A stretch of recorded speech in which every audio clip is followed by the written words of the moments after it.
ఉపాధ్యాయులకు మరియు నా తోటి స్నేహితులకు గురు పూర్ణిమ శుభాకాంక్షలు. లోకానికంతటికి జ్ఞానాన్ని అందించిన గురువు వ్యాసుడు.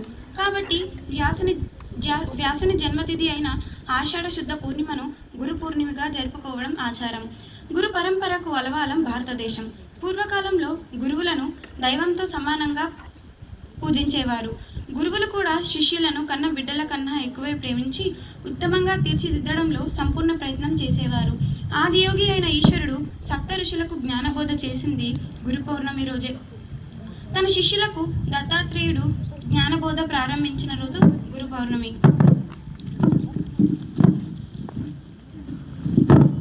వేదాలను ఋగ్వేదం, సామన వేదం, అథర్వణ వేదం, యజుర్వేదం అని 4 భాగాలుగా వ్యాస మహర్షి విభజించిన రోజు గురు పౌర్ణమి.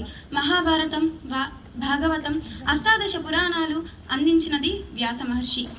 ఆయనను తొలి గురువుగా పూజిస్తూ జీవితానికి మార్గనిర్దేశం చేసే గురువులను పూజించి ఆశీర్వాదం తీసుకోవడం వల్ల విద్యార్థుల ఉన్నత శిఖరాలకు చేరుకుంటారు.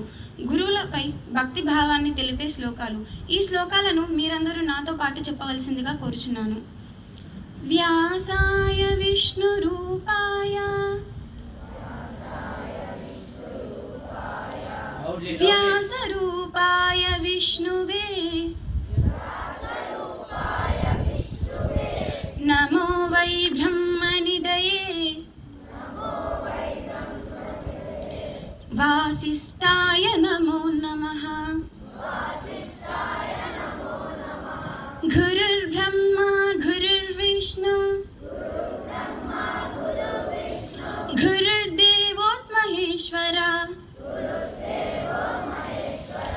గురుర్ సాక్షాత్ పరబ్రహ్మ తస్మై శ్రీ గురవే నమః. అజ్ఞానతిమిరాంధస్య జ్ఞానశిలాకయా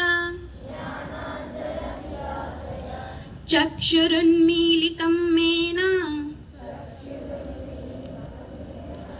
తస్మై శ్రీ గురువే నమః.